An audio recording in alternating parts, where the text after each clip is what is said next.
bienvenue sur la chaîne de So Tricot, moi c'est Sofiana et te voilà dans un nouveau journal créatif. Dans cette vidéo, je vais te présenter mes réalisations en couture et en tricot. On abordera un tout petit peu de crochet suite aux questions que j'ai eues sur Instagram. Donc le journal créatif, en général, je le sors une fois toutes les 2 semaines et je te présente toutes les réalisations que j'ai eues. La chaîne YouTube a pris un autre tournant ces derniers temps et il s'avère que je n'ai pas enregistré de journal créatif depuis le début de l'année. Donc là, il y a un petit peu plus de création à te présenter. Je vais essayer de me tenir à au moins un journal créatif par mois dans les mois à venir, si ce n'est plus en fonction de ce que j'aurai réalisé. Et entre temps, tu auras d'autres types de vidéos, comme ce que j'ai sorti depuis le mois de janvier, à savoir les bilans créatifs, des lives, mais aussi le tri de mon dressing. Donc là aujourd'hui on va se concentrer sur les réalisations que j'ai créées. Je vais séparer la vidéo en deux. On va commencer par le tricot et je terminerai par la couture. Tu as le temps juste ici qui s'affiche et dans la barre de progression si jamais tu as envie de regarder que la partie couture. Pour ceux que ça intéresse la partie de tricot, avant de commencer sur mes réalisations, je vais te présenter ce que je porte, puisque tradition oblige. Alors aujourd'hui j'ai une tenue 100% fait main avec, on commence par celui que tu vois, le gilet Parodia de chez Nal que j'ai tricoté avec les fils de chez By Night Création. Ensuite en dessous tu as une blouse Bipretti de Atelier Scamit. C'est un des tout premiers patrons couture que j'ai acheté et il commence à être un petit peu vieux également. J'ai cousu ça dans un crêpe de je ne sais plus quoi avec des galons de dentelle que j'ai rajouté dans les découpes. Donc là tu vois un petit peu mieux. Et en dessous, alors la ceinture je l'ai faite moi-même aussi pendant un atelier qu'on m'avait offert à Noël, qu'on a fait avec Francis. Et en dessous, hop là, tu peux voir le jean Babette qui est un patron de chez Fibre Mood que j'ai cousu dans un jean découpant de Saint-Pierre qui a maintenant plus d'1 an et demi et qui est toujours au top. Et c'est le seul jean que j'ai aujourd'hui et c'est mon jean préféré. Donc voilà pour la tenue du jour. Tu as peut-être remarqué un petit changement capillaire également. Petite parenthèse dessus, oui j'ai changé de tête, c'était mon petit auto cadeau de la Saint-Valentin. J'ai voulu couper mes cheveux, je prends rendez-vous une fois chaque année et c'est tombé là cette année-là. Je voulais en parler, pas pour te signaler puisque je pense que tu l'as remarqué, mais plus pour te parler de la démarche qu'il y a derrière parce que ça me tient à cœur à chaque fois. Si je vais chez le coiffeur qu'une fois dans l'année, c'est principalement puisque j'ai à cœur de faire don de mes cheveux. Ça fait 4 années consécutives que je le fais, donc pourquoi je fais cette démarche là? En fait pour pouvoir donner ses cheveux il faut seulement avoir 10 cm de cheveux et avec ces 10 cm on va les envoyer à une association qui s'en sert pour réaliser des perruques et qui sont après destinées aux personnes qui sont atteintes d'un cancer. Il faut savoir que la perte de cheveux, c'est un peu le marqueur social qui fait qu'on voit si une personne est malade et notamment a le cancer. C'est aussi une grosse épreuve et ça touche beaucoup l'estime de soi pour les personnes qui sont atteintes de cette maladie. C'est un geste qui coûte pas grand chose, tu peux couper tes cheveux toi-même, les envoyer toi-même ou alors aller chez le coiffeur et demander à ton coiffeur d'envoyer les dons. Cette fois c'est ma coiffeuse qui a envoyé les dons pour moi.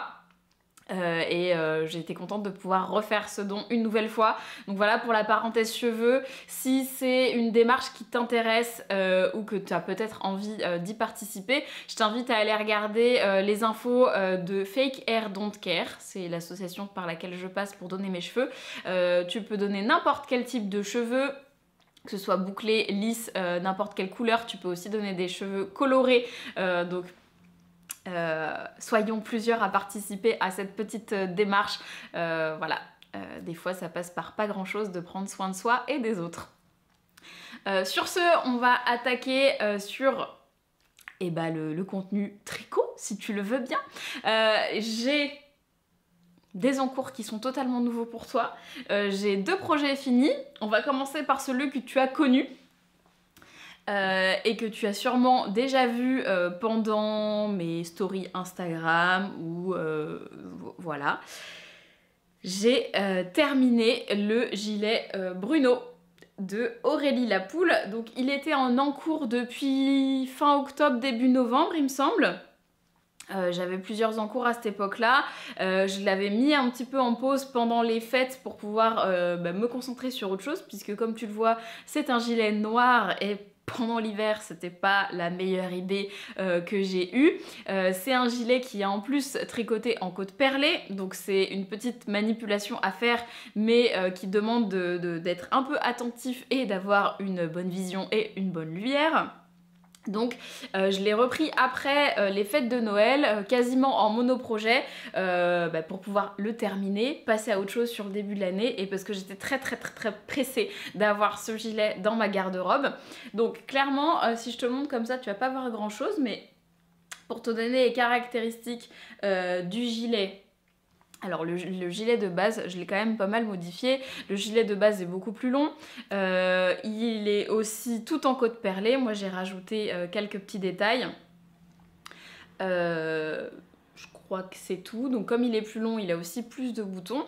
L'idée en fait de base de ce modèle, c'est que je porte le gilet Parodia aujourd'hui, j'aime beaucoup la coupe de ce gilet, depuis que je l'ai terminé, je le porte très souvent. C'est hyper facile pour moi de le faire correspondre à ma garde-robe, que ce soit avec des robes, avec des pantalons. Et comme je suis super contente de la coupe, je me suis dit que j'allais refaire un gilet dans le même esprit, pas le même, et que j'allais faire des gilets basiques.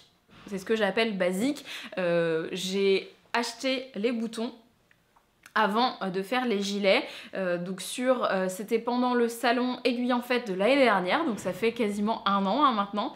J'ai acheté ces boutons de chez Atelier Camélire, donc ils sont tous différents comme tu peux voir. J'ai acheté deux jeux de boutons, un jeu de boutons noir et doré et un autre blanc et aussi doré. J'aime bien le brillant et le clinquant. Pour moi les boutons c'est hyper important, c'est ce qui finit une tenue, c'est ce qui va lui donner aussi son style. On peut très bien prendre des boutons en bois pour faire quelque chose de plus naturel, plus rustique, prendre des boutons en perles pour avoir quelque chose de plus chic. Enfin, pour moi, les boutons, c'est vraiment mon petit plaisir personnel. Et je lorgne sur le travail de Atelier Camélire depuis très longtemps. Je me suis fait ce plaisir-là de m'offrir ces deux jeux de boutons en me disant que un gilet noir et un gilet blanc, ou autre chose, hein, dans ma tête c'était des gilets, ce seraient des basiques de ma garde-robe que je pourrais garder, qui seraient des intemporels, qui me poursuivraient jusque autant de temps que j'ai envie de les garder dans mon dressing. Et du coup je me suis offert ces boutons dans cette idée-là. Donc bouton noir, je me suis dit gilet noir col V, comme cette coupe là, ça irait super bien, et en même temps les boutons de Atelier Camélire ressortiraient vachement bien. Là on voit le détail un peu brillant qui fait que tout de suite on a ce côté habillé du gilet. Pour moi le gilet noir un peu poilu, ça peut avoir un peu deux aspects, soit ça fait tout de suite un peu habillé, soit ça peut faire le gilet doudou qu'on prend depuis des années et qu'on traîne à la maison. L'idée c'était pas forcément ça. Donc voilà, je suis partie sur le modèle Bruno de Aurélie Lapoule parce qu'il avait la coupe qui me plaisait bien. Et il était aussi tricoté avec une qualité de fil que j'avais très envie de tester. Donc c'est la Fonty Ombelle. Donc c'est un fil de chez Fonty, qui est du coup une marque française, avec des fils français, teints en France, etc. Alors toutes les toisons ne sont pas françaises, hein, mais du coup l'entreprise est française. La Ombelle, c'est en fait un mélange de mohair et avec un tout petit peu de polyamide. Donc c'est un fil qui est très épais, très duveteux, et le gilet se tricote avec des grosses aiguilles. Et moi j'avais envie de ce côté-là, très douillet, qui se tricote quand même relativement vite, parce qu'honnêtement, tricoter en fingering, donc un fil très fin, noir, j'étais pas super emballée quand même. Déjà tricoter du noir, on le sait en tant que tricoteur que c'est pas le plus épanouissant, même si c'est souvent des basiques qu'on a besoin d'avoir dans le garde-robe, donc je me suis dit, je ne veux pas non plus cumuler tous les obstacles. Donc j'avais acheté ce fil chez les Embobineuses qui maintenant a fermé mais qui était une mercerie à Nantes et elle avait des promos, donc j'ai eu les fils pour pas extrêmement cher parce que la Fonty est quand même, en tout cas la Ombel est quand même un petit peu onéreuse en termes de métrage et par pelote. Donc là j'avais acheté 5 pelotes et il me semble que j'ai réussi à avoir le gilet pour à peu près 40 €. Je crois que c'était à peu près ça. Ça devait être un peu moins de 5 € la pelote. Même peut-être moins cher, je sais plus. Mais en tout cas, c'est sûr que je me suis permis de m'offrir les pelotes parce qu'elles étaient en promo et que ça me permettrait d'avoir un gilet quand même avec un bon prix. Puisque bah, les boutons de chez Atelier Camélire, de toute façon les boutons... Je pense que c'est le truc qui coûte le plus cher en mercerie, c'est les boutons. Là, c'est des boutons qui sont en porcelaine, qui sont faits à la main, dorés à la main. Donc on est aussi sur, il me semble, une vingtaine d'euros de budget boutons. Donc voilà pour le gilet. Pour la fibre, j'ai beaucoup aimé la travailler. Alors c'est très poilu, ça perd ses poils en cours de route, mais j'ai trouvé ça agréable. Le fil reste quand même... entier, on va dire. J'ai pas trop piqué dans les fibres, etc. Donc j'ai bien aimé le travailler. J'aime bien le porter. Je trouve qu'il tient très chaud par contre. Je m'y attendais pas du tout. Celui-là, en fait, le mohair est beaucoup plus fin. Il est mélangé à un autre fil. Donc c'est plus un gilet de mi-saison. Celui-là, c'est clairement un gilet pour le plein hiver. Ou alors il faut que je le porte avec des choses très légères en dessous. Donc je m'y attendais pas et c'est une bonne surprise. Donc il tient bien chaud, il est très doux, il est super agréable. Souvent avec le mohair on a un petit peu peur du côté piquant, alors je suis pas quelqu'un d'extrêmement sensible, mais Francis l'a touché et le trouve agréable aussi. Donc voilà pour la fibre.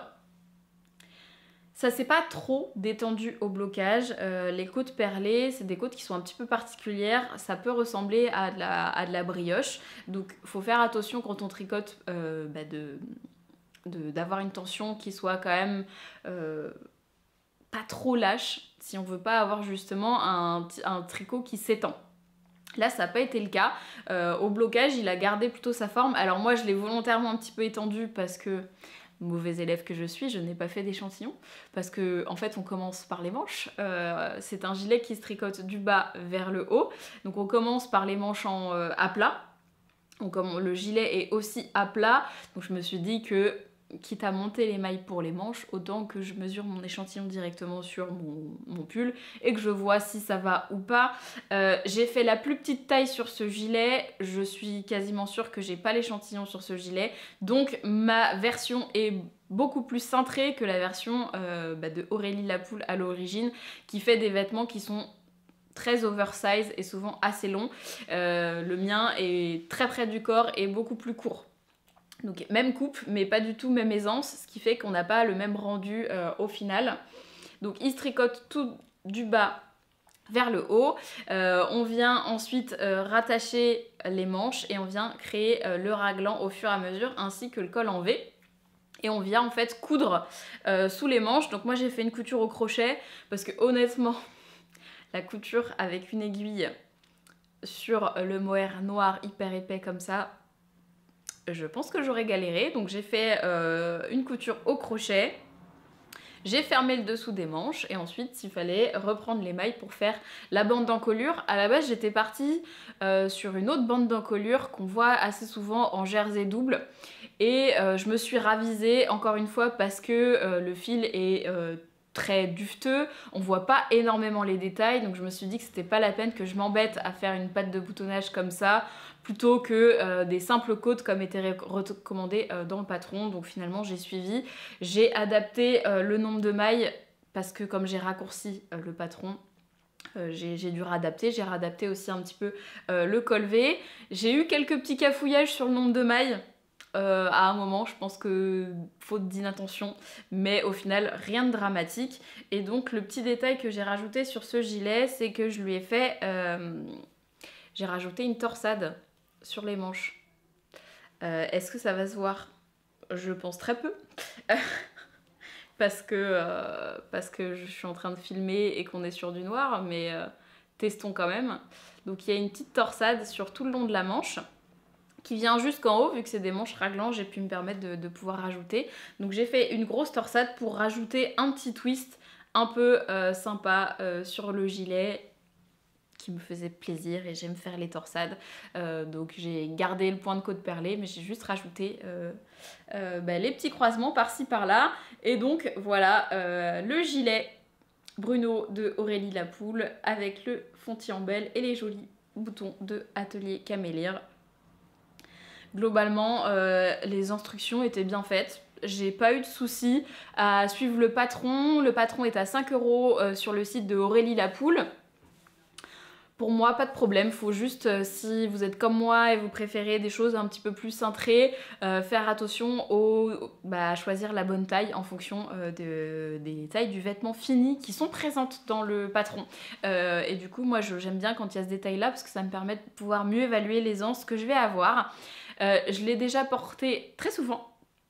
Je l'aime beaucoup et j'avais essayé de le porter à l'envers pour en faire un pull. Je pense que je pourrais essayer de le faire éventuellement sur des robes, mais voilà pour ça. Donc il m'a pris quelques mois à tricoter, mais ça valait le coup parce que encore une fois ça va être un super basique et c'était le but pour ce gilet. L'idée maintenant, c'est de faire un nouveau gilet avec les boutons blancs qui me restent de chez Atelier Camélire pour me faire le basique blanc, et j'aurai cette fois le gilet noir, le gilet blanc. Manquerait un gilet marron et un gilet voilà, bleu marine éventuellement pour avoir toutes les couleurs de base. Mais bon, mes couleurs de base chez moi en colorimétrie, ce sera quand même plutôt le noir et le blanc. En ce moment en tout cas, c'est plutôt ça. Donc je suis contente d'avoir celui-là. Donc il était dans mes objectifs. Et maintenant, il n'y a plus qu'à passer le blanc qui sera dans mon Make 9 que je te présenterai du coup dans la vidéo prochaine. Et une fois que j'ai terminé cette grosse pièce quand même, qui m'a pris un petit peu de temps, j'avais envie de faire des plus petits projets et puis de pouvoir... Il y a plein de choses qui me font envie, tu vas le voir dans le Make 9, donc j'avais envie d'attaquer sur d'autres choses différentes. Je savais pas trop quoi monter, j'avais envie de faire des chaussettes, mais il fallait que je fasse une grille de jacquard. J'ai commencé un autre en cours, mais on va en reparler après. Et je me suis dit qu'il me restait en fait du fil. Il me restait le fil jaune, donc celui-là c'est le fil, alors le coloris c'est Bouton d'Or, la qualité je sais plus, j'ai un petit doute, c'est pas l'or sur ville, c'est l'autre, Décadence, voilà, de Une Lainière en Touraine, qui est une teinturière de fil qui habite en Touraine et qui fait de la teinture végétale. Je glisse un petit mot d'ailleurs pour les personnes qui sont de la région nantaise, Loire-Atlantique. Une Lainière en Touraine sera présente dans la mercerie Feel My Love le 25 mars.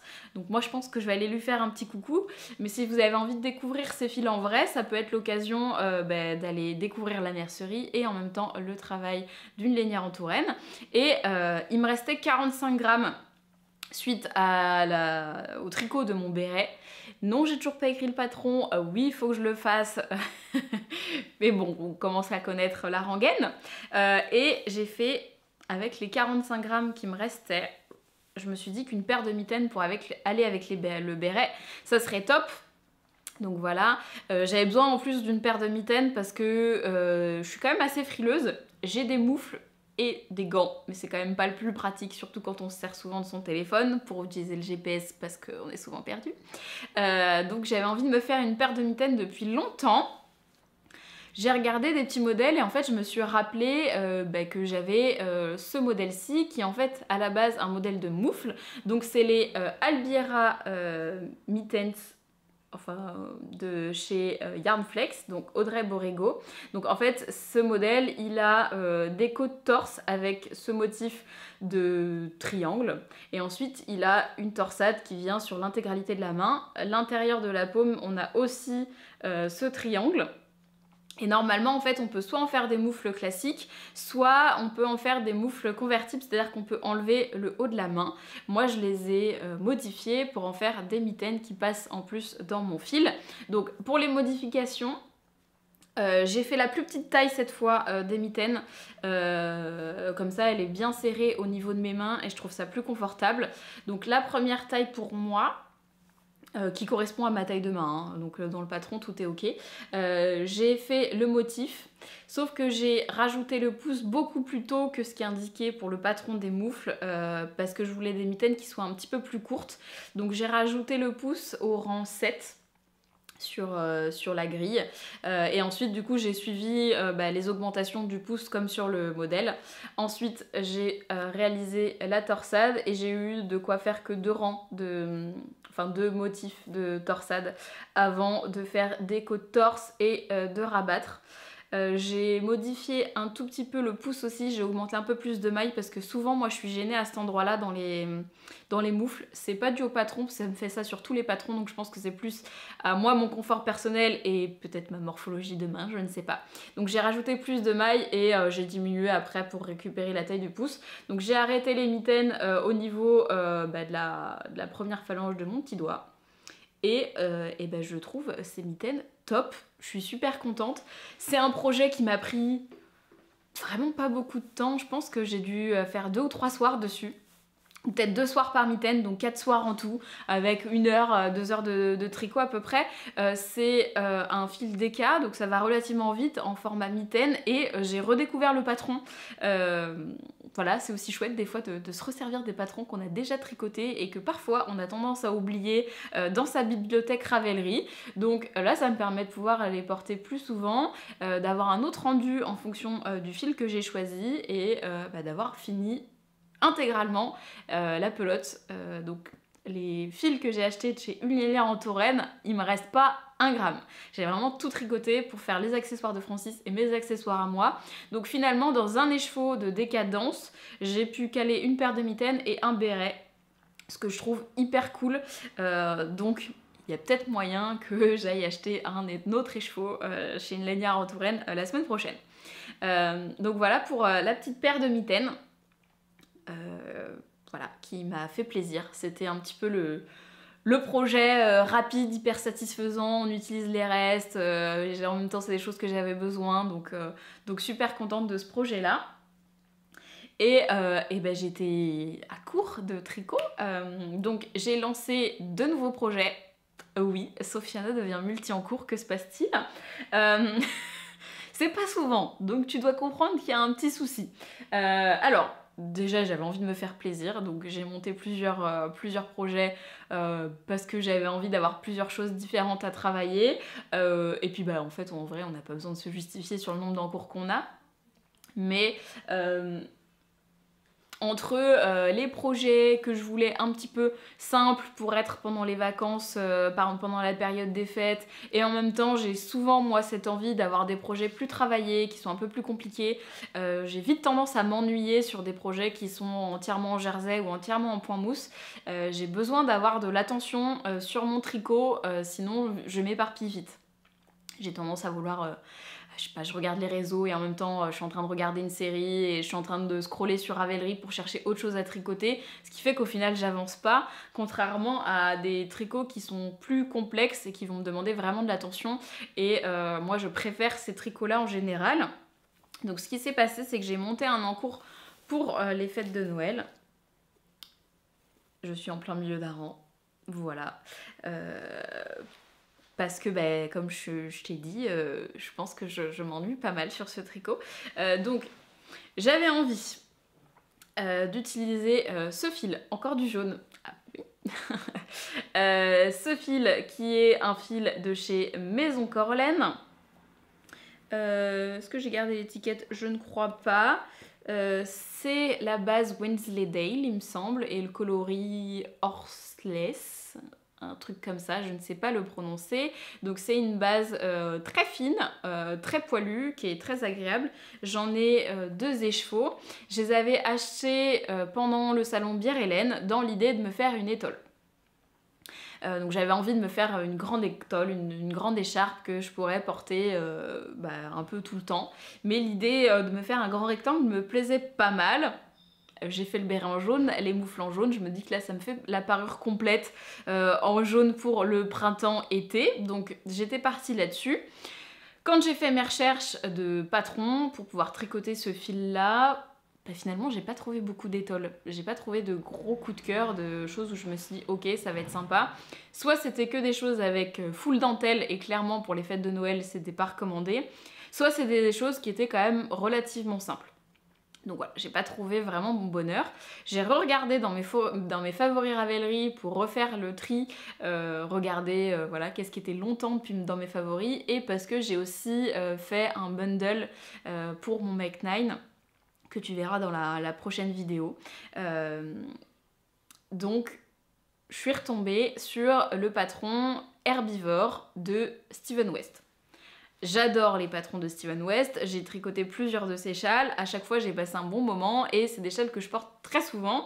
Donc j'ai acheté le patron, qui n'est du coup pas une étole, qui est un châle, qui est en plus un châle qui était quand même assez simple, parce que c'est du jersey et des côtes torse. Donc je te montre la forme qu'il est censé avoir. Donc l'idée en fait c'est d'avoir finalement un grand triangle avec les côtes torse au milieu, du jersey autour, et en fait il y a 3 triangles. Donc là on en est rendu là. Il y a 3 triangles sur le châle au complet. Donc à la base je m'étais dit que ça allait être rigolo à tricoter ces triangles, etc. Et au final, maintenant que j'y suis, j'ai fini la première partie du châle. Là je suis dans la deuxième partie du châle qui consiste à répéter les mêmes rangs tout le temps. On est sur des côtes torse qui sont torse sur l'endroit et sur l'envers, donc des côtes torse en aller-retour, avec un fil qui est très fin.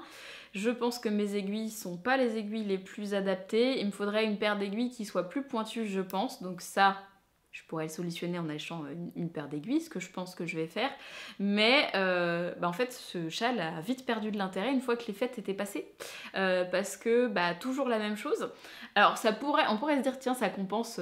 Par exemple, je tricotais quand même souvent des chaussettes. Oui, mais en fait, ça fait pas du tout le même effet. Donc, je m'ennuie sur ce projet. Ce qui est dommage, parce que le projet fini me tente. L'idée d'avoir le châle me fait bien plaisir, mais comme à la base je voulais partir sur une étole et qu'au final on est sur un châle triangulaire et que ce châle triangulaire n'est pas rigolo à tricoter, ça stagne. Alors, plusieurs choix s'offrent à moi. J'ai pensé à le détricoter pour prendre un autre patron et cette fois vraiment faire une étole, mais en fait je trouve rien qui me plaise sur Ravelry. Alors soit je cherche pas bien, soit je suis assez difficile dans ce que je cherche, donc si jamais tu as tricoté une étole, on s'en fiche un petit peu de la taille de fil concrètement. Je pourrais assez facilement l'adapter avec un nombre de mailles différents. J'ai quand même 2 écheveaux, donc j'ai un métrage relativement important. Mais si jamais tu as tricoté une étole récemment avec une seule couleur, qui soit un peu fun à tricoter, et ben j'attends tes suggestions en commentaire, puisque moi j'ai pas trouvé. Donc je me suis dit que comme j'ai pas trouvé de patron, j'allais continuer à tricoter ce châle en faisant des rangs par-ci par-là. Il y a bien, voilà, quand je regarde des films, il y a bien des moments où ça sera un peu moins ennuyant, et peut-être que comme j'ai commencé un autre tricot qui demande plus d'attention, celui-là retrouvera un petit peu son moment de gloire. Mais là tout de suite, je le boude un peu. Alors que la laine est sublime. J'adore la tricoter, c'est très agréable. J'adore le coloris, je pense que ça va être une pépite. Ce jaune orangé là, il est beaucoup trop beau. Donc j'ai trop hâte d'avoir un projet avec ce fil. Est-ce que ce sera celui-là ou est-ce qu'on va trouver un autre patron? N'hésite pas à me dire. J'attends vos suggestions, sinon je vais continuer à tricoter là-dessus. En me disant qu'il y a un moment donné, ça va être fun. C'est un peu comme le gilet noir à côté, en côte perlée. Il y a un moment donné où c'était pas le projet le plus fun qui soit. Pourtant, le projet fini est top, et des fois, il y a juste des phases où on aime un peu moins des projets, et c'est pas grave, et c'est ok. Mais pour l'instant, CJ, le châle, dans mon sac à projet, qui est un sac à projet que j'ai réalisé avec mon patron, qui est disponible sur mon site internet, qui est pimpé avec la broche, pareil, patron gratuit, qui est dispo sur mon Ko-fi. Ça serait bien que je fasse des nouveaux sacs à projet aussi, hein. Qu'est-ce que t'en dis? T'en as pas marre de voir tout le temps les mêmes? Moi je me dis que ce serait sympa d'en faire des nouveaux, et on en parlera dans la section couture. Et donc, pour terminer avec le tricot, vu que Steven West n'est pas avec moi en ce moment, j'ai fait des infidélités, j'ai monté un deuxième en cours. Parce que c'est ce qui arrive quand on s'ennuie. Faites pas ça dans vos vrais couples. Enfin, vous pouvez en vrai si vous voulez, mais faut que ce soit consenti, quoi. Donc, deuxième en cours sur les aiguilles, qui est un bébé en cours. J'ai fait un rikikibou, mais que j'ai très envie de faire depuis un moment. Donc, pour te parler d'abord du fil, encore une pépite, n'est-ce pas? Tu vois très très bien la couleur, ce sera très beau, ça va être parfait, on est d'accord. Donc, ce fil, c'est un fil que j'ai aussi acheté au Festival Bière Hélène. Mes encours se suivent selon les salons créatifs, voilà, en fonction des achats. Donc là, les achats du mois de septembre sont en train d'être tricotés actuellement. C'est le dernier fil d'ailleurs que j'ai acheté là-bas qui est actuellement sur mes aiguilles. Donc je suis super contente de ça. C'est la Damia de chez Natissé à Chanvre. Donc c'est un fil 100% coton. Si je dis pas de bêtises... si je t'ai dit des bêtises, Damia c'est 55% chanvre et 45% coton. 100 grammes pour 170 mètres. Donc Natissé à Chanvre, je t'en ai déjà beaucoup parlé. J'ai tricoté la Pernelle de chez elle, qui est cette fois 100% chanvre, qui est un fil plutôt fingering, dans lequel j'ai fait un top de chez Nal. J'ai eu un coup de cœur pour la fibre végétale, et lorsqu'on s'est rencontrés à Bière Hélène, j'avais prévu mon budget pour pouvoir m'acheter une nouvelle quantité et me faire autre chose. Donc j'ai craqué après moult tergiversions, j'ai craqué pour ce fil-ci, qui est un fil plus épais, qui est un fil mélangé, que je connaissais pas trop, et que j'avais envie de tester, le coloris vert forêt. J'en ai 3 écheveaux, et j'étais partie dans l'idée de base de me faire un débardeur. Donc débardeur soit top, soit débardeur pull sans manche, comme ça qu'on appelle ça, ou veste en anglais, pour pouvoir mettre par-dessus mes chemises. Donc, l'idée c'était de pouvoir trouver un patron qui fasse les deux, parce que j'aime beaucoup avoir des patrons qui puissent traverser les saisons comme ça, et que je puisse créer des tenues mais qui changent en fonction de la saison. Donc j'ai jeté mon dévolu sur le top Roselund de Sari Nordlund. Voilà, qui est aussi dans mes favoris du Make 9. Je ne l'ai pas mis dans le Make 9, mais je savais déjà que j'allais faire ce projet-là. Donc j'ai commencé ce top avec voilà, là on est sur un tout bébé en cours, mais je sais pas si tu vas réussir à voir un peu la dentelle. Je te la montre à l'envers. Non, je te la montre à l'endroit, c'est moi qui ai l'envers, voilà. Donc là on est sur le dos. Encore une fois, je n'ai pas fait d'échantillon. Oui, je sais. Alors il y a plusieurs écoles sur l'échantillon. Quand j'explique ça à mes élèves, je leur explique à quoi sert l'échantillon. Après, s'ils veulent le faire ou pas le faire, libre à eux. Donc, libre à moi de ne pas faire l'échantillon. Je connais très bien ma manière de tricoter. Je connais maintenant les matières que j'utilise, même si celle-ci, pas vraiment. Mais pour moi, c'est plus fun de commencer un projet, de vérifier l'échantillon en cours de route. Ça me dérange pas de faire des blocages intermédiaires pour pouvoir vérifier la taille, plutôt que de faire un vrai échantillon qui correspond pas réellement à ma manière de tricoter. Donc là j'ai commencé, alors c'est un top qui se fait du haut vers le bas, on commence par le dos. Typiquement on est sur quand même globalement des rectangles, donc on commence par le dos, ensuite on viendra rattacher les devants et tricoter les devants et rattacher les devants et les dos ensemble. Voilà, il n'a pas Pour l'instant, en tout cas, dans le dos, il n'y a pas de rang raccourci ou ce genre de choses, mais il est full motif. Donc on a vraiment une dentelle sur tout le dos et tout le devant. Et du coup, faire un échantillon là-dessus, concrètement, je pense que j'allais perdre plus de temps qu'autre chose à faire ça. Donc, j'ai commencé directement le dos du patron. Alors faut être concentré hein, au départ pour pouvoir placer les marqueurs, suivre la dentelle qui moi m'a un peu perturbée parce qu'on commence la dentelle sur un rang envers.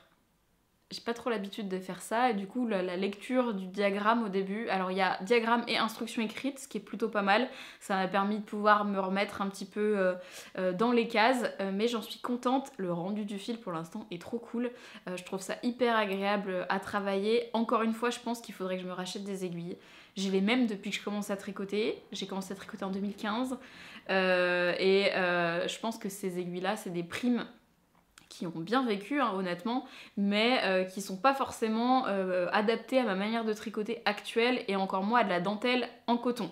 Donc je pense que je vais aller faire des petits achats d'aiguilles, j'ai envie d'en tester, il y en a plein de nouvelles en plus, donc ce serait cool de pouvoir éventuellement te faire un retour là-dessus. Donc voilà pour le tricot qui est vraiment assez balbutiement aujourd'hui, mais qui me fait super plaisir. Donc pour l'instant je tricote plutôt ça. Je vais continuer là-dessus. Et voilà pour le tricot aujourd'hui. Donc 2 en cours, 2 projets terminés. La semaine prochaine, ou en tout cas dans la prochaine vidéo, je te parlerai de mon Make 9, donc les 9 projets que j'ai prévu de faire dans l'année en termes de tricot. On est plus sur des thèmes généraux que des projets en tant que tels. Donc je t'ai préparé un bundle Ravelry. Si tu as envie de découvrir mon Make 9 en avant-première, tu peux aller sur mon Discord, qui est une plateforme de forum collaboratif où j'ai posté mon Make 9 dans l'idée éventuellement de pouvoir organiser à nouveau un cal.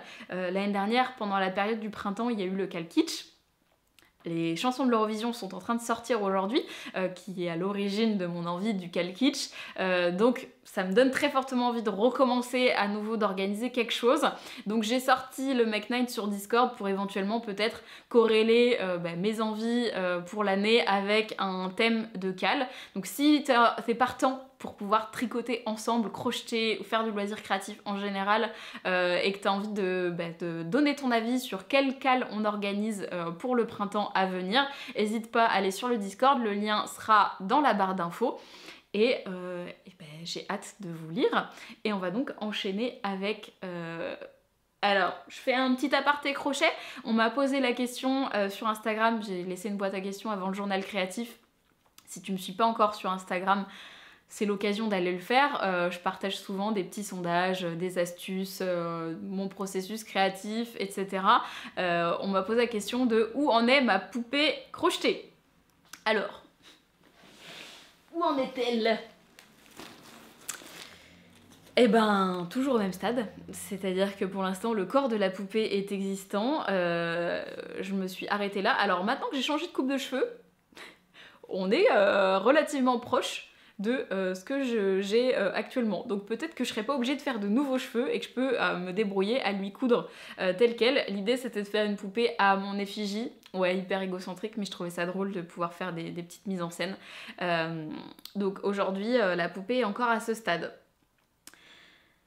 Parce que pour les actus de Saut Tricot, si tu ne le sais pas, je donne des ateliers, donc j'enseigne le tricot, le crochet, la couture et la broderie.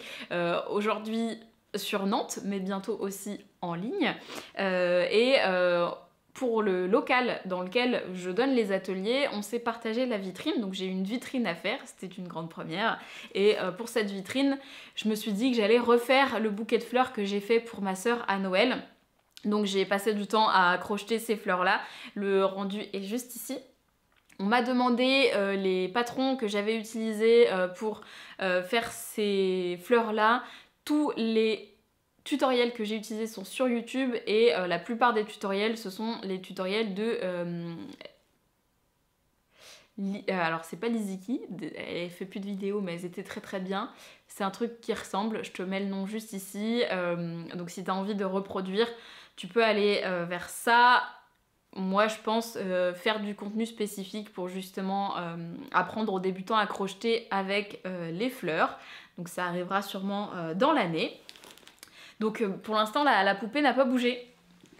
Mais maintenant que tu me le rappelles, je l'ai vue dans mon placard et je me suis dit que si j'arrive à avoir des week-ends de dispo, ce serait cool de pouvoir la reprendre et pouvoir un petit peu l'avancer. Maintenant que c'est un petit peu plus organisé. Voilà pour la parenthèse crochet. On va pouvoir enchaîner avec la couture. Donc, en couture, pareil, je prévois une vidéo Make9 couture avec cette fois plus des pièces que j'ai envie de réaliser pour l'année. Et la première pièce que j'avais envie et surtout besoin de me faire, c'était un nouveau manteau. On a eu des grosses vagues de froid. J'ai le même manteau depuis 2016 ou 2017. C'est-à-dire que le premier manteau que je me suis cousu, c'est le Magnésium de Ivan Soufflé et je l'ai gardé depuis. Donc il commençait vraiment à fatiguer, autant en termes de coupe et de qualité de tissu. Donc j'avais très envie de changer. Ça commençait à devenir sérieux, je commençais à perdre les boutons. Enfin voilà, il était plus très présentable et je trouve pas ça très correct de me présenter avec un manteau voilà, qui soit pas vraiment bien fini. Donc je m'étais fixée de vraiment faire un manteau. J'ai fait une commande chez les Coupons de Saint-Pierre au début de l'année parce que ils ont fait une remise. Bon, ils font souvent des remises, tu me diras, sur les Coupons de Saint-Pierre, mais là comme j'avais besoin, ils ont fait une remise, c'était 20% il me semble au début de l'année. Donc j'ai passé commande pour pouvoir me faire 2 manteaux, puisque j'en ai 2 à faire cette année. Ma demande était très spécifique. Le manteau que j'ai actuellement, il est plutôt rose orangé, mais j'adore avoir un manteau rose. Je suis pour les manteaux très colorés en hiver ou n'importe quand. Moi j'aime bien avoir des manteaux qui donnent le sourire, qui donnent la pêche. Tous les accessoires de plein hiver que je me suis tricotés sont rouges. J'adore l'association rose et rouge. Donc j'avais comme ligne de mire, je voulais un lainage, parce que je veux un manteau qui tienne chaud et qui résiste à la pluie, parce que j'habite à Nantes et on a quand même un hiver très pluvieux, très humide. Donc je voulais un lainage et je voulais un lainage rose. J'ai cherché sur plein de sites et honnêtement, j'ai commandé chez les Coupons de Saint-Pierre. À la base, j'avais envie de prendre quelque chose de plus qualitatif, mais c'est super dur à trouver du lainage rose. Pourtant, on est en plein hiver, donc je trouvais ça bizarre, mais... J'ai commandé chez Coupons de Saint-Pierre, on était sur 30 € les 3 mètres de tissu. On peut pas faire moins cher, on était à 70% de laine et 30% de polyamide. Je trouve que la quantité de laine était quand même intéressante dans ce tissu. C'est pourquoi j'ai choisi ce coupon-là. Donc c'est ce qu'ils appellent leur laine cardée. Donc il est très très poilu. Il est hyper pelucheux, on dirait un gros marshmallow, donc ça me fait beaucoup rire. Donc voilà pour le tissu extérieur. Ensuite, pour la doublure, moi j'aime bien avoir des doublures qui pètent un peu. Donc, je suis partie sur une viscose, toujours chez Coupons de Saint-Pierre, un bleu électrique. Celle-ci, ça doit être à peu près les mêmes prix. Globalement, j'ai fait une grosse commande, je dois en avoir pour 100 € de commande. Avec les 20%, c'est passé à 80 € pour me faire 2 manteaux, donc ça fait 40 € le manteau. Je trouvais ça vraiment, vraiment pas très cher pour des manteaux en lainage. Donc j'étais plutôt contente de ça. Donc pour la doublure, voilà, viscose aussi dans les manches. Je me suis dit que normalement ça devait aller. Alors, à quoi il ressemble ce manteau? Clairement, là tout de suite, je te mettrai comme d'hab les inserts pour que tu puisses voir, parce que là en plus j'ai pas de cintre. Mais oups, voilà. C'est un gros bébé, je pense faire une vidéo dédiée sur ce manteau et le comparer au premier manteau que je me suis cousu pour qu'on puisse un peu voir l'évolution de ce que ça donne de 2016 à 2023, après un CAP, comment les finitions vont changer. J'ai pris exactement le même patron, donc j'ai toujours le Magnésium de Ivan Soufflé. C'est mon patron de manteau, veste, je l'aimais beaucoup, je l'aime toujours, donc j'ai pas eu envie d'acheter un autre patron pour réaliser un manteau. L'idée de ce patron, c'est qu'il est vraiment multi-option. c'est la marque de fabrique d'Ivan Soufflé et en plus de ça, c'est vraiment des patrons extrêmement pédagogiques qui vont accompagner à la couture et qui vont accompagner à des finitions, elle appelle ça les finitions plus, donc on va dire, c'est pas haut de gamme non plus, mais c'est un peu plus travaillé que ce qu'on peut trouver dans des patrons débutants. Donc pour les options de ce manteau, pour quand même te les résumer, j'ai choisi la croisure simple. J'ai choisi la taille médium, donc il m'arrive sous les fesses, que je trouve très bien. J'ai pris option poche plaquée que j'ai modifiée. J'ai un truc dans ma poche d'ailleurs. Ah, c'est mes lunettes de soleil. Les manches sont simples. J'ai pris le col rabattu, qui est le col de base dans le patron. Et ensuite, dans les finitions plus, c'est-à-dire qu'il y a 2 packs de patrons. Il y a le pack classique et le pack avec complément. Moi, j'avais acheté les compléments dès la sortie du patron. J'ai la capuche et la ceinture. Donc voilà pour les options que j'ai choisies. Donc globalement ça fait un manteau assez costaud, il n'y a pas non plus énormément de pièces, mais ça me fait un style un peu duffel coat. Voilà pour le style. Boutons, encore une fois, voilà. J'avais en tête ce manteau rose et j'avais envie de lui faire des détails rouges. Donc j'ai fait les surpiqûres en rouge qui se voient très peu hein, globalement. Je sais pas si tu vois sur la poche parce que le tissu est tellement poilu que les surpiqûres se voient pas, mais moi je sais qu'elles sont là et ça me fait plaisir. Et j'avais envie de mettre des boutons rouges. Donc j'ai été chez Au Fil de Flots, qui est une mercerie à Nantes qui propose une chouette sélection de boutons. Voilà, et j'ai choisi ces boutons qui sont un peu marbrés, donc rouge, rose et jaune. C'est des très gros boutons que je trouve hyper fun et qui vont vachement bien avec le style du manteau. Alors pour la confection, j'ai fait pas mal de modifications, d'où le fait que je pense faire une vidéo dédiée sur le manteau. N'hésite pas à me dire dans les commentaires si ça t'intéresse. Pour les modifications, j'ai repris l'épaule, parce que sur mon ancien manteau, elle était trop grande. J'ai remis le patron pour qu'il soit droit, parce que normalement, il est en trapèze. Qu'est-ce que j'ai modifié d'autre ? J'ai modifié les poches, donc j'ai fait des poches qui sont doublées, j'ai pas fait de rabat, j'ai fait des boutonnières à la main parce que je n'avais pas le choix et ça c'est toute une affaire. Les boutons que j'ai choisis sont très gros, ils passent pas dans le pied boutonnière que j'ai dans ma machine. Le lainage est très épais comme tu peux le voir, donc pareil, ma machine elle avait du mal à avancer. Autant pour la couture du manteau il n'y a pas eu de souci, autant pour les boutonnières ça passait pas du tout. Et c'est la dernière étape du manteau, je n'avais pas envie de ruiner tout le travail que j'avais fait, donc je me suis lancée sur des boutonnières à la main. Voilà, donc pour les gens que ça peut faire peur, ça se fait bien, c'est juste que je mets 1 heure par boutonnière. Donc il y a 5 boutonnières, j'ai fait 5 heures juste sur les boutons. Voilà, ensuite il faut coudre les boutons, donc ça prend un petit peu de temps aussi, mais ça ajoute un petit plus quand même. Les boutonnières rouges sur le manteau rose, moi je suis super contente. Le fait de le faire à la main, ça permet aussi de mieux gérer les épaisseurs, de mieux gérer ce qu'on fait. Donc voilà, vu qu'on est sur un tissu qui est quand même très poilu, qui va s'effilocher, c'est plus facile de gérer ça à la main je trouve, donc j'en suis contente. La petite broche que tu vois là, c'est pas moi qui l'ai faite, mais elle est très très jolie. C'est une créatrice qui s'appelle En Avril, qui fait toutes ses broderies à la main et qui fait plein de broches. Donc là, moi, c'était la collection oiseaux, mais elle a aussi des portraits, elle a des animaux de la mer, elle a des légumes, elle a plein de choses. Je la balade partout depuis que je l'ai, donc voilà. Donc pour les points techniques sur ce manteau, j'ai rajouté les épaulettes, j'ai fait les cigarettes de manche pour avoir un beau maintien au niveau des épaules et c'est super joli. Par contre, petit bémol, c'est que comme j'ai réduit les épaules, dans mon ancien manteau, il n'y avait pas d'épaulettes. Et du coup, là, j'ai un tout petit peu moins d'aisance. Parce que j'ai corrigé aussi l'aisance au niveau des bras, qui étaient trop larges sur mon ancien manteau. Et du coup, j'ai un petit peu trop rogné comparé à l'épaisseur de mes épaulettes, je pense. Sinon, voilà quoi. Pour la ceinture, pareil, j'ai cousu à la main.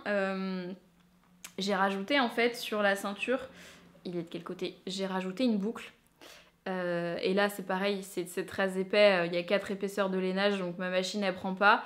Donc j'ai cousu à la main la boucle, j'ai enlevé la tige pour en fait passer directement ma ceinture dedans. Je trouve que ça fonctionne plutôt bien, ça fait un rendu chic, un peu habillé, que j'aime beaucoup parce qu'à la base je voulais faire une ceinture simple et au final quand je l'ai essayé, le fait que le tissu soit poilu et rose, ça faisait quand même un peu effet peignoir.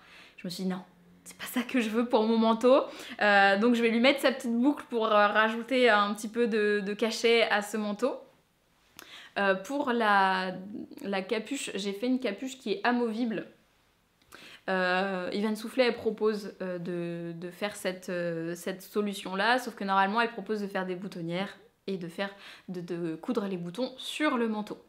Et moi j'ai pas fait ça parce que comme j'ai fait toutes mes boutonnières à la main, autant dire que pour la capuche amovible j'étais pas non plus chaude de ouf. Donc j'ai fait l'inverse, en fait j'ai rajouté des petites tiges dans le col. Je sais pas si t'arrives à voir, mais il y a des petites tiges roses. Sur ce, on voit bien. Et j'ai cousu des boutons sur la capuche. Ce qui fait que quand elle est posée, ça se voit pas du tout et ça me permet de pouvoir l'enlever quand on n'en a pas besoin et d'avoir un manteau plus simple et un petit peu moins lourd aussi hein, sur ce manteau-là. Donc, voilà pour la grosse pièce qui m'a occupé une bonne partie de mon temps. Il y avait déjà 3 heures de coupe. Après la couture, je l'ai étalée sur une semaine comme d'habitude. Je voulais faire un vlog à la base, mais autant te dire que j'ai pas été très motivée au final et que je m'étais prévu un week-end qui au final n'a pas du tout été un week-end pour me coudre ce manteau. Et en fait, ça a été beaucoup entrecoupé. Mais j'ai pris beaucoup de plaisir à le coudre. Je suis toujours hyper contente du travail d'Yvan Soufflet. Je pense que c'est une pièce qui va me durer relativement longtemps si le tissu vieillit bien, parce que j'ai un petit peu peur au vu du fait qu'il soit très poilu. J'ai peur que ça bouloche. À voir dans le temps. Mais pour l'instant, je suis contente d'avoir enfin fait mon manteau qui attend depuis des années. Et l'idée, c'est de me faire un deuxième manteau, toujours avec le patron de Magnésium de Yvan Soufflet, mais cette fois plus style trench, voilà, vêtements de pluie pour la mi-saison. Donc si t'as envie que je me motive à faire le vlog là-dessus, pareil, les commentaires sont ouverts. Donc voilà pour mon manteau qui est un beau bébé, mais dont je suis super contente. Bon, le manteau c'est un peu la grosse pièce, c'est un peu le Graal de la couturière, donc je suis super contente d'avoir réalisé le mien pour les 5 prochaines années, en tout cas un des 2 manteaux que j'ai prévus. Donc là le manteau d'hiver avec un gros lainage qui est forcément un peu plus long à réaliser, déjà par le temps de coupe qui est quand même assez conséquent, et puis c'est plus difficile aussi de travailler des détails fins. Donc voilà pour cette pièce que je vais chérir pendant quelques années. Et le deuxième manteau, il va arriver assez prochainement parce que ça m'a un peu boosté de pouvoir faire celui-là et de voir le résultat. C'est des pièces que j'aime beaucoup coudre aussi parce que justement il y a pas mal de détails, il y a des points un petit peu techniques, il y a eu du point à la main que moi j'aime bien faire. Donc là le deuxième manteau, j'ai hâte de pouvoir le coudre et celui-ci il va être vert pétant avec une doublure jaune. Donc voilà pour les petits teasings de couture qui arrivent. Je me suis lancée dans une deuxième chose qui était prévue pour mon Make 9 et c'est la couture du patchwork pour Francis. Je te fais un petit aperçu parce que je l'ai cousu hier.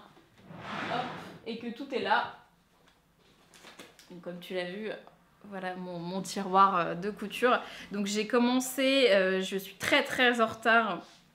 J'ai commencé la couture du patchwork de patchwork débutant qui présente un cal avec un cul cette fois, donc un quilt long où l'idée en fait c'est chaque semaine on reçoit dans sa boîte mail une partie du patron avec toutes les instructions pour pouvoir faire le patchwork au complet. J'ai trouvé le concept hyper intéressant, je me suis lancée dans le patchwork l'année dernière, j'ai beaucoup apprécié la démarche donc j'ai envie de poursuivre de ce côté là. J'ai vu le projet de Marianne, je me suis dit que j'allais me lancer. L'idée de base, c'était de pouvoir suivre le cal semaine par semaine et de pouvoir coudre au fur et à mesure et éventuellement pouvoir partager sur Discord. Malheureusement, j'ai eu énormément de mal à trouver une règle patchwork en pouces. Parce que du coup le cal il est présenté avec les mesures américaines et du coup j'avais pas le matériel pour. J'ai cherché pendant un moment, ça reste du matériel qui est quand même assez onéreux et j'ai fini par trouver sur Le Bon Coin, donc je suis super contente de l'avoir trouvé en seconde main, mais le temps de le trouver, de le commander, de le recevoir, ça a décalé quasiment sur 3 semaines le cal et puis après je me suis dit que la priorité c'était quand même le manteau parce que c'est maintenant qu'il faut que je le porte et que celui que j'ai clairement il me disait ça suffit, laisse-moi tranquille. Donc du coup j'ai fait le manteau avant de me lancer dans le cal. Donc là il reste encore la dernière semaine du cal la semaine prochaine et je me suis lancée cette semaine à faire toutes les découpes parce que comme il n'y a pas c'est les vacances scolaires, il n'y a pas d'activité et ben j'ai eu un petit peu plus de temps pour pouvoir coudre. Je me suis lancée là-dedans, donc j'ai commencé mercredi soir où j'ai fait 2 heures des découpes de tous mes petits tissus. Et hier j'ai réussi à caler 2h30, 3h de couture pendant que Francis jouait à World of Warcraft. C'était top. Voilà, donc son ordi est là, moi je suis là, donc chacun fait son truc, c'est chouette aussi. Donc je te montre les blocs rapidement. Donc le premier qui n'est pas fini, il faut des appliquer sur celui-là. Ensuite avec celui-là j'ai appris à faire la technique des triangles rectangles qu'on fait avec des carrés, avec les bandes. Ensuite ça c'est la semaine 1 du cal, l'idée c'est de coudre des bandes ensemble. Voilà, tu vois mon choix de couleurs en même temps. Ça, c'est la première fois que je faisais cette technique-là, c'était des coutures partielles pour pouvoir en fait coudre le carré central. Première semaine, voilà, les bandes classiques. Et ça c'était sur la semaine 2 où l'idée c'était d'apprendre à coudre des carrés ensemble avec une technique de couture à la chaîne et bien faire attention au raccord. Donc sur ce carré, sur ce bloc de patchwork, tu as l'intégralité de mes coloris. Tous les tissus viennent de chez Blossom Quilt & Craft. Si je me souviens des coloris, tu as Apple Cider qui est le rouille. Ensuite, là il te paraît blanc mais en fait c'est un rose très pâle. Donc c'est Sweet Macadamia, ensuite tu as Georgia Peach, celui-ci c'est Evergreen et celui-ci c'est Candied Cherry, un truc comme ça. Donc voilà tous les coloris que j'ai choisis pour faire ce patchwork qui est le cadeau de Noël de Francis. Voilà, l'idée c'est de se faire une couverture qu'on va pouvoir emmener pendant nos randonnées pour pouvoir pique-niquer et l'idée c'est en fait de doubler le patchwork que je suis en train de faire avec un tissu imperméable qui va me servir pour mon trench et voilà pour ça. Donc là j'ai rattrapé une bonne partie du cal, je suis rendue sur la semaine 3 sur les 6 et donc sur la semaine 3 c'était apprendre à faire les triangles rectangles comme ça. Le dernier bloc à faire c'est un bloc avec plein de petits triangles où en fait on va venir les assembler pour venir faire des formes ensemble et il fallait que je les équerre. Donc si ce terme ne te dit rien, je t'invite à aller suivre le cal de Marianne. Donc voilà pour ma pile, c'était top. J'adore faire ça, franchement, je trouve ça hyper cool.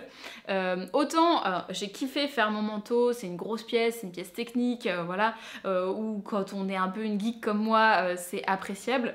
Autant j'ai un gros kiff à travailler sur le patchwork et à me dire qu'avec des coutures droites, on peut arriver à ce résultat-là. Où on a des formes géométriques, on s'amuse avec une palette de couleurs, on travaille du coton, donc c'est quand même ce qu'il y a de plus simple à travailler en couture, mais ça te permet d'avoir des rendus hyper chouettes. Donc j'ai pris mon pied à faire cette couture là. Je vais essayer sur le week-end de rattraper du coup les autres blocs, donc déjà finir celui-là et ensuite je vais apprendre à coudre les courbes en patchwork. C'est une chose que j'ai vraiment jamais faite. Le cal de patchwork débutant, donc de Marianne, il est, on peut le faire comme ça en suivant simplement le cal. Je t'invite, si tu veux le suivre ou avoir les blogs si ça t'intéresse, à aller t'inscrire directement sur son site pour recevoir les mails du cal, puisque une fois les 6 semaines passées, c'est possible que Marianne propose les patrons de manière payante. Donc si tu as envie d'avoir les blocs maintenant, profites-en et d'avoir en plus les conseils. Et donc ce cal, il a été sorti en même temps que le livre de Marianne qui est Apprendre le patchwork en 10 leçons, qui est sorti chez les éditions de Saxe. Et le but en fait c'était de revoir en fait chaque leçon qu'il y a dans le bouquin. Donc dans le livre, elle te propose 10 leçons, d'où le titre, qu'on voit avec le cal. Donc en fait, c'est un super complément de pouvoir avoir un projet qui recense toutes les leçons. Donc on apprend à matelasser à la machine, couper des bandes, des carrés, des triangles rectangles, c'est ce que je viens de faire là. Moi, je vais apprendre maintenant à coudre des courbes, à faire l'appliquer, retourner à l'aiguille et ensuite poser la bande de finition. Je sais pas si ça sera dans le cal, mais en tout cas j'aurai tout dans le livre. Dans le livre, il y a toutes les leçons une par une qui sont en plus avec des QR codes et honnêtement c'est tellement pratique. Là pour apprendre à vraiment bien couper les tissus patchwork, clairement moi je me serais plantée en tant que couturière vestimentaire, j'aurais pris le tissu dans l'autre sens, j'aurais fait différemment. Il y a vraiment des techniques pour pouvoir coudre beaucoup plus facilement et pour pouvoir couper aussi de manière plus intelligente. Le QR code il est top, c'est super bien filmé. Et puis on a le livre à côté pour tout ce qui est bonus. Et en plus dans le livre du coup il y a 10 projets, donc 5 qui ont été faits par Marianne et 5 qui ont été faites par d'autres personnes qu'elle a invitées dans son livre pour pouvoir faire d'autres modèles. Et moi la petite trousse là me fait vraiment envie. Le coussin, le tout premier coussin patchwork, vraiment basique, mais j'aime beaucoup le visuel et j'ai bien envie de refaire ça pour mon salon. Qu'est-ce qui me plaît? Bon, ils me plaisent quasiment tous les projets, mais du coup ça pour customiser une veste en jean. Le tote bag, c'est sûr que je vais le faire aussi. Voilà. Si tu es nantaise, tu reconnais en plus la grue jaune chère aux Nantais. Voilà. Mais ces petites courbes là, c'est hyper mignon. Donc voilà, je vais pas non plus te montrer tout le livre, mais voilà, j'ai acheté le bouquin, fait le cal, pour apprendre à faire un peu plus de patchwork, et également pour soutenir Marianne que j'ai rencontrée, qui est également nantaise, c'est top de rencontrer d'autres créateurs dans sa ville qui sont pas forcément dans le même secteur, mais qui font à peu près la même chose. C'est ce qui va m'occuper en couture actuellement. L'idée c'est de finir le cal en même temps que tout le monde et après peut-être de passer au matelassage, etc. Et ensuite on pourra continuer les projets du Make 9 couture. Donc comme je disais pour le tricot, je prévois une vidéo Make 9 sur les projets couture que j'ai envie de faire, pour peut-être t'inspirer aussi des projets, pour peut-être faire des projets en commun, qui sait. J'ai pas beaucoup de copines couture comparé aux copines qui tricotent, donc ça pourrait être sympa de faire un onglet dédié dans mon Discord pour pouvoir se soutenir sur des projets spécifiques, notamment des projets peut-être un peu plus techniques ou les projets basiques que personne n'a envie de faire mais qu'il faut bien dans sa garde-robe. Donc voilà pour ce journal créatif tricot et couture. Moi, je vais t'inviter à peut-être liker cette vidéo ou t'abonner si c'est pas déjà le cas, à aller checker mes réseaux sociaux dans la barre d'infos si tu as envie de plus d'Osso Tricot. Le Discord est ouvert si tu as envie de partager davantage sur les projets que j'ai réalisés, les commentaires comme d'habitude. Moi, je te retrouve la semaine prochaine pour une nouvelle vidéo et d'ici là, peut-être sur les réseaux. Salut!